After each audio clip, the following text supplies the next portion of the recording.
আমি এই ভিডিওটা করছি, আপনারা এটা জানেন কনটেন্টটা, হ্যাঁ? কিন্তু ককটেলটা আমি মেলাতে পারছি না। কনটেন্ট আপনারাও জানেন, আমিও দেখছি সমাজ মাধ্যমে।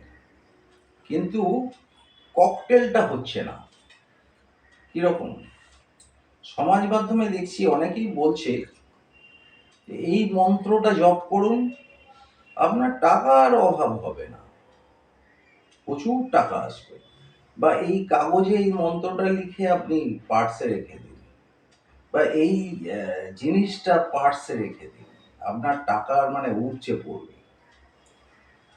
তা সকাল থেকে আপনি যদি মন্ত্র জপ করেন, তাহলে আপনি রোজগার করবেন কখন? তাহলে টাকাটা কি সিলিং ফ্যান থেকে পড়বে?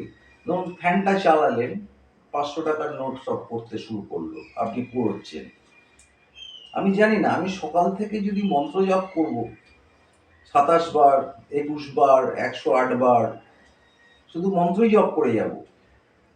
তা এবার ব্যাপার হচ্ছে, আমি প্ল্যানিং করব কখন? আর সেটাকে কি করে আমি প্লেসমেন্ট করব প্ল্যানিংটাকে? হ্যাঁ, ব্যাপারটা আমি রোজগার করব কি করে? আমি বুঝতে পারছি না। মানে আমি রোজগার করার জন্যে আমার মেধাটাকে খরচ করব, আমার বুদ্ধিটাকে খরচ করব এবং বাইরে বেরোবো? আর নাকি ঘরে বসে আমি মন্ত্র জপ করব? মন্ত্র জপ করলে টাকা আসবে। তা এবার তাহলে তো ঘরে, ঘরে তো সব আম্বানি হয়ে যাবে, এরকম যদি উপচে পড়ে টাকা।